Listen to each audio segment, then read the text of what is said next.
السلام عليكم ورحمة الله وبركاته. في درس اليوم هنتعرف على أين تتم تنقية مياه البحر. تعرفنا في الحصة السابقة أن مياه البحر مياه غير صالحة للشرب بطريقة مباشرة. هذه المياه لا تصلح للشرب. لماذا هذه المياه لا تصلح للشرب؟ لأنها تحتوي على كمية كبيرة من الأملاح، أيضا لأنها تحتوي على العديد من الشوائب. تعرفنا أيضا أن هذه المياه يمكن معالجتها وتحويلها إلى مياه صالحة للشرب عن طريق عملية تسمى عملية تحلية مياه البحر. عملية تحلية مياه البحر بتمر بمراحل. المرحلة الأولى تسخين الماء، فتحدث له عملية تسمى عملية التبخر، أي تحويل المادة من الحالة السائلة إلى الحالة الغازية بالتسخين. بعد عملية التبخر تحدث عملية تسمى عملية التكثف، أي تحويل المادة من الحالة الغازية إلى الحالة السائلة بالتبريد. اليوم هنتعرف على أين تتم هذه العملية. عملية تحلية مياه البحر تتم في محطات التحلية. هناك محطات تسمى محطات التحلية تقوم بعملية تحلية مياه البحر.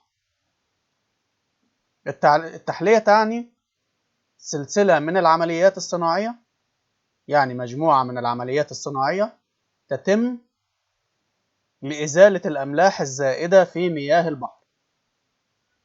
الهدف من كل هذه العمليات هو فصل الأملاح الزائدة في مياه البحار، أيضا فصل الشوائب عن هذه المياه لتصبح المياه صالحة للشرب. في النشاط الأول تحت عنوان محطة تحلية المياه، مطلوب البحث حول كيفية العمل على تحلية مياه البحر داخل المحطة، ثم كتابة فقرة علمية حول الموضوع. طبعا بيتم سحب مياه البحار. أولا يتم سحب هذه المياه داخل المحطات، فيتم بعدها تسخين هذه المياه فتتبخر. بعد عملية التبخر يتم تكثيف البخار للحصول على الماء العذب.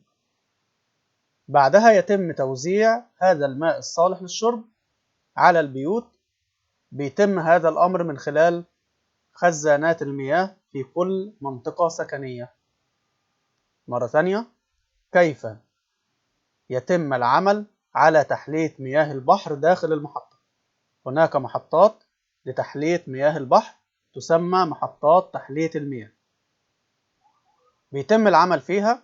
أولا يتم سحب مياه البحر وتسخين هذه المياه، ثم تبخيرها. بعد التبخير تتم عملية تسمى عملية التكثف للحصول على الماء العذب.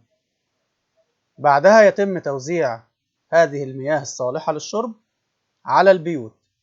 هذا يتم من خلال خزانات المياه في كل منطقة سكنية. ماذا تعني لك هذه الأبراج؟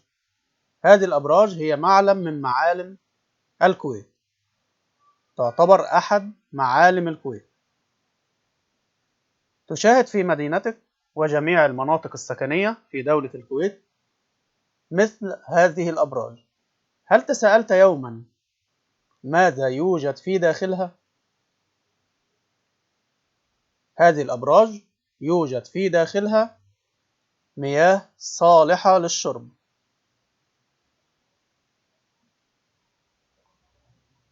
في النشاط الذهني، لماذا نبني أبراج الماء فوق سطح الأرض؟ لماذا يتم بناء أبراج الماء فوق سطح الأرض وتكون أيضا مرتفعة جدا وأعلى من المنازل؟ ليه دايما هذه الأبراج بتكون مرتفعة وارتفاعها بيكون أعلى من المنازل؟ السبب هو لتسهيل عملية توزيع المياه إلى البيوت. بتكون مرتفعة ليسهل توزيع المياه إلى البيوت.